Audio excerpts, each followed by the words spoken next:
যাওয়ার পরে তিনি দুনিয়াকে নিয়ে ভাবতেছেন, দুনিয়াকে নিয়ে ফিকির করতেছেন, কি করে আরো বড় বাদশাহিত্য হওয়া যায়, বড় বাদশাহিত্য পাওয়া যায়, আমার আরো কি করে টাকা বেশি হয়ে যায়।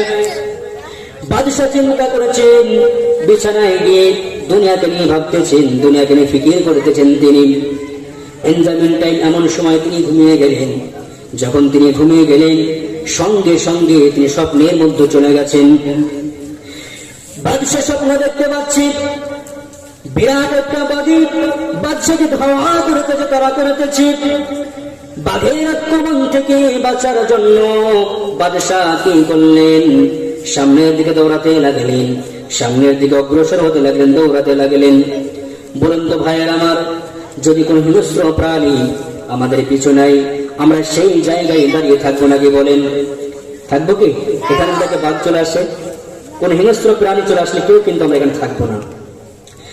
বাদশাহ যখন বাঘটাকে লক্ষ্য করলেন, বাঘের আক্রমণ থেকে বাঁচানোর জন্য বাদশাহ সামনের দিকে দৌড়াতে লাগলেন। দৌড়াচ্ছেন দৌড়াচ্ছেন, এমন সময় তিনি দেখতে পেলেন একটা বিরাট একটা বৃক্ষ রয়েছে, গাছ রয়েছে। বাদশাহ সঙ্গে সঙ্গে গাছের উপর উঠে পড়লেন। যখন তিনি গাছের উপর উঠেছেন, ওপর থেকে লক্ষ্য করেছেন বাদশাহর নিচ থেকে হা করে বাদশাহর দিকে তাকিয়ে রয়েছে। বাঘটা নিচের দিক থেকে হা করে তাকিয়ে রয়েছে, কখন বাদশাহ নামবে আর কখন তাকে পাকড়াও করে গ্রাস করে ফেলবে। এই দৃশ্য যখন দেখলেন বাদশাহ, সঙ্গে সঙ্গে তিনি বাঘের দিক থেকে দৃষ্টি সরিয়ে নিলেন। এরপরে তিনি গাছের গোড়ার দিকে তাকালেন, তাকিয়ে দেখেন দুইটা ইঁদুর আসা যাওয়া করতেছে। একটা হচ্ছে সাদা ইঁদুর আর একটা হচ্ছে কালো ইঁদুর। একবারে সাদা ইঁদুর আসে, গাছের গোড়াটা কতটুকু কিছুটা পরিমাণ কেটে দিয়ে চলে যায়। এরপর আবার কালো ইঁদুর আসে, কালো ইঁদুর এসে গাছের গোড়াটা কিছুটা পরিমাণ কেটে দেয়।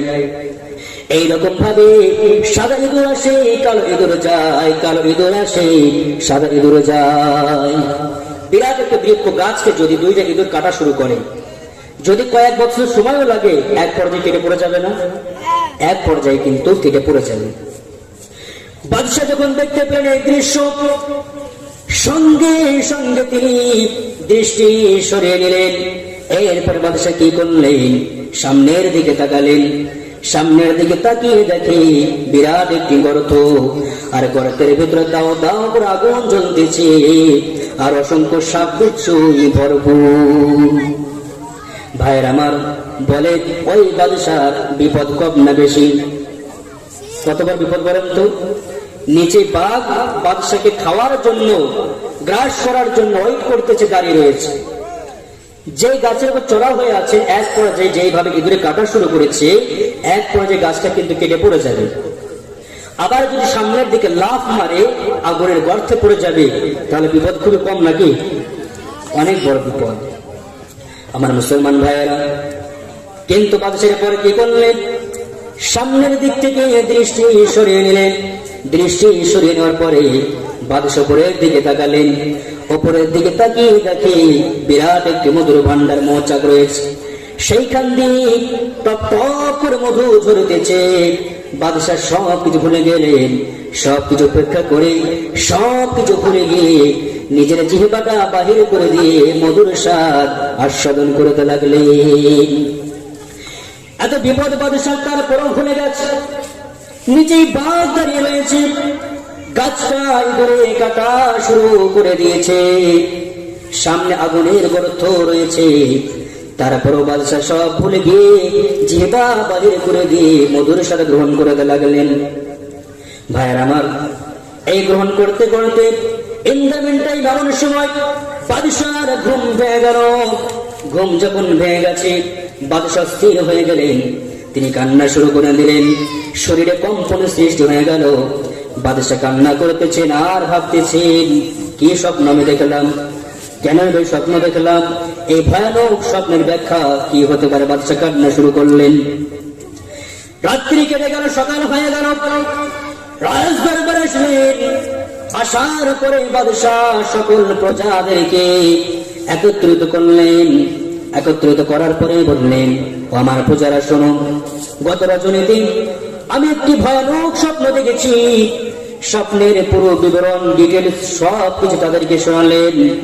সবকিছু যখন বললেন তখন সকল প্রজারা বলেন, জাহাপানা, আপনি যে স্বপ্ন দেখেছেন এই স্বপ্নের ব্যাখ্যা আমরা কেউ করে দিতে পারবো না। বাদশাকে যখন এই কথা বলা হলো, বাদশা বারংবার আপিল করলেন, এই স্বপ্নের ব্যাখ্যা তোমাদের মধ্যে কেউ করে দিতে পারবে নাকি বলো? সকলে বললেন, জাহাপানা, এই স্বপ্নের ব্যাখ্যা কেউ করে দিতে পারবো না। বাদশাহ তখন বারংবার বললেন, প্রাসাদের একটি কোনায় এক বুজুর্গ এক আল্লাহর ওলি বসেছিলেন। তিনি এসে বললেন, জাহাপানা, আপনি যদি আমাকে অনুমতি প্রদান করেন, অনুমতি দেন, অবশ্যই আমি আপনার স্বপ্নের ব্যাখ্যা আপনাকে করে দিতে পারি। হে বাদশাহ, আপনি যদি আমাকে অনুমতি দেন অবশ্যই স্বপ্নের ব্যাখ্যা করে দিতে পারি।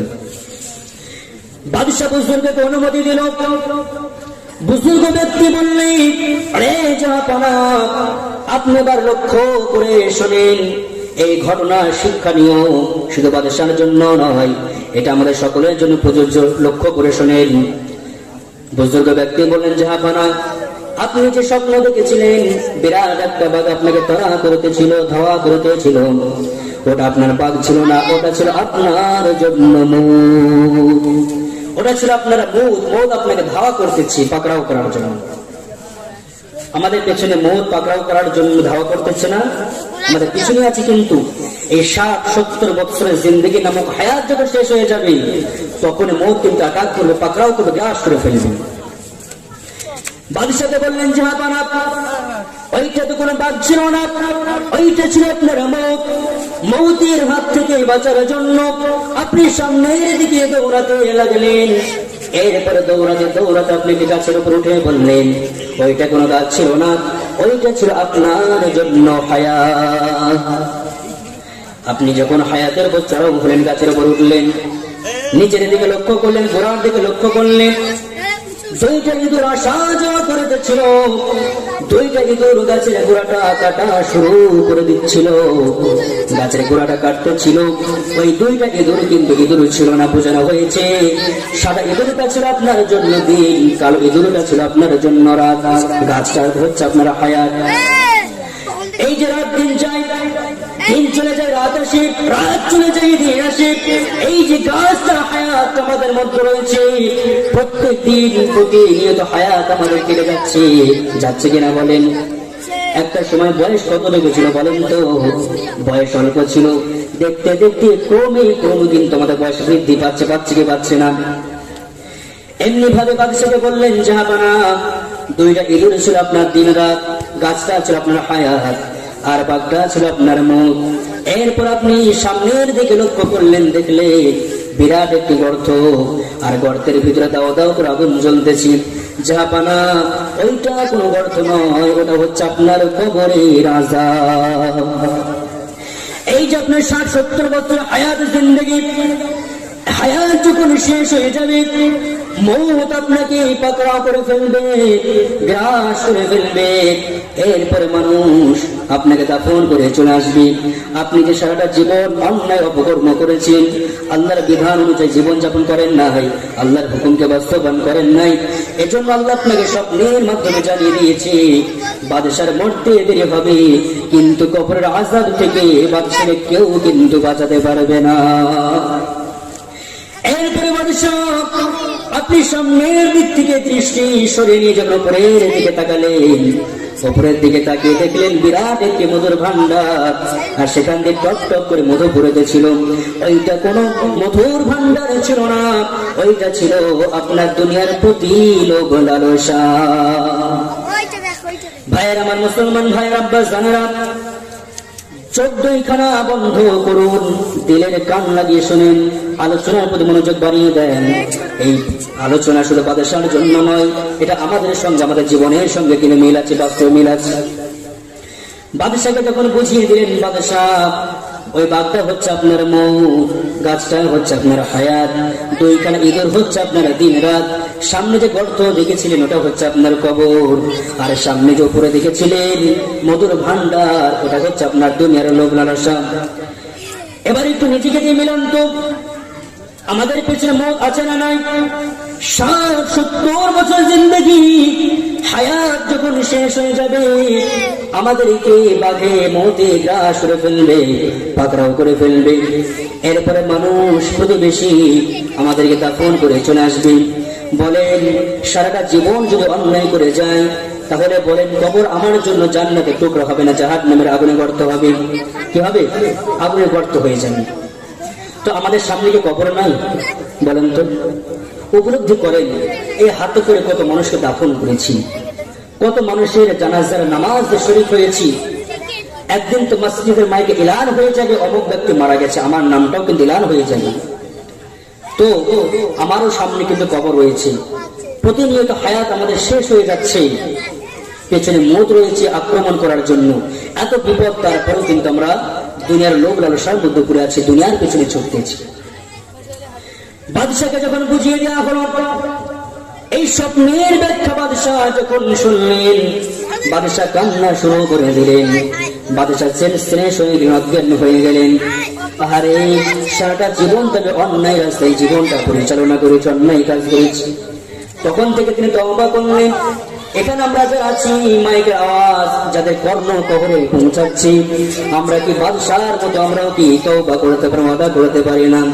অতীতে আমরা যা অন্যায় করেছি, আর আগামীতে আর অন্যায় নামাজ কিন্তু আমরা কাজা করব না, ওয়াদা করতে পারি না? আমরা নিয়ত করি। দেখুন এখন সময় রয়েছে, হয়তো ভাবতেছি পরে আদায় করব, পরে আল্লাহর হুকুমকে বাস্তবায়ন করবো না। আমি যে আগামীকাল জীবিত থাকবো কোনো নিশ্চয়তা নাই, কোনো গ্যারান্টি নাই।